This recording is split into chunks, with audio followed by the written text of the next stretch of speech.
श्रुतिसरससारं समरसं निराधाराधारं भवजलधिपारं परगुणं रमाग्रीवाहारं व्रजवनविहारं हरनुतं सदा तं गोविन्दं परमसुखकन्दं भजत रे। सदा तं गोविन्दं परमसुखकन्दं भजत रे। महाम्भोधिस्थानं स्थिरचरनिदानं दिविजपं सुधाधारापानं विहगपतियानं यमरतं मनोज्ञं सुज्ञानं मुनिजननिधानं ध्रुवपदं सदा तं गोविन्दं परमसुखकन्दं भजत रे। सदा तं गोविन्दं परमसुखकन्दं भजत रे। धिया धीरे ध्येयं श्रवणपुटपेयं यतिवरेत् महावाक्यैर्ज्ञेयं त्रिभुवनविधेयं विधिपरं मनोमानामेयं सपदि हृदि नेयं नवतनुं सदा तं गोविन्दं परमसुखकन्दं भजत रे।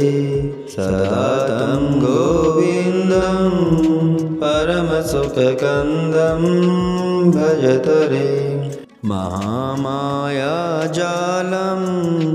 विमलवनमालं मलहरं सुभालं गोपालं निहतशिशुपालं शशिमुखं कलातीतं कालं गतिहतमरालं मुररिपुं सदा तं गोविन्दं परमसुखकन्दं भजत रे। सदा तं गोविन्दं परमसुखकन्दं भजत रे। नभो बिम्बस्फीतं निगमगणगीतं समगतिं सुरोघे सम्प्रीतं दितिजविपरीतं पुरिशयं गिरामार्गातीतं स्वदितनवनीतं नयकरं सदा तं गोविन्दं परमसुखकन्दं भजत रे। सदा तं गोविन्दं परमसुखकन्दं भजत रे।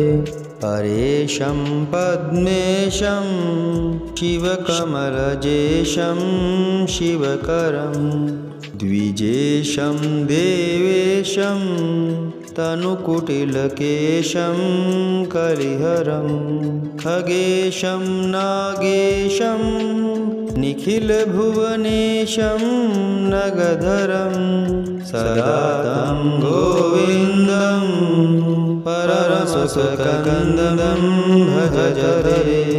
सदा तं गोविन्दं परमसुखकन्दं भजत रे। रमाकान्तं कान्तं भवभयभयान्तं भवसुखं दुराशान्तं शान्तं निखिलहृदिभान्तं भुवनपं विवादान्तं दान्तं धनुजनिचयान्तं सुचरितं सदा तं गोविन्दं परमसुखकन्दं भजत रे। सदा तं गोविन्दं परमसुखकन्दं भजत रे।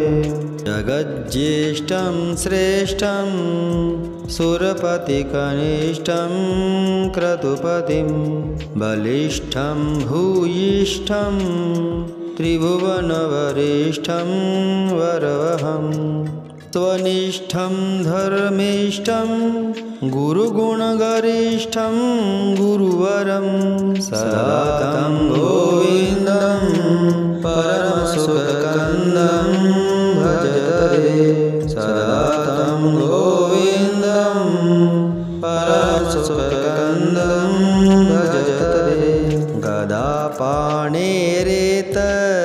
दुरितदलनं दुःखशमनं विशुद्धात्मास्तोत्रं पठति मनुजो यस्तु सततं स भुक्त्वा भोगोघं चिरमिह ततोपास्ति वृजिना परं विष्णोस्थानं व्रजति खलु वैकुण्ठभुवनं सदा तं गोविन्दं परमसुखकन्दं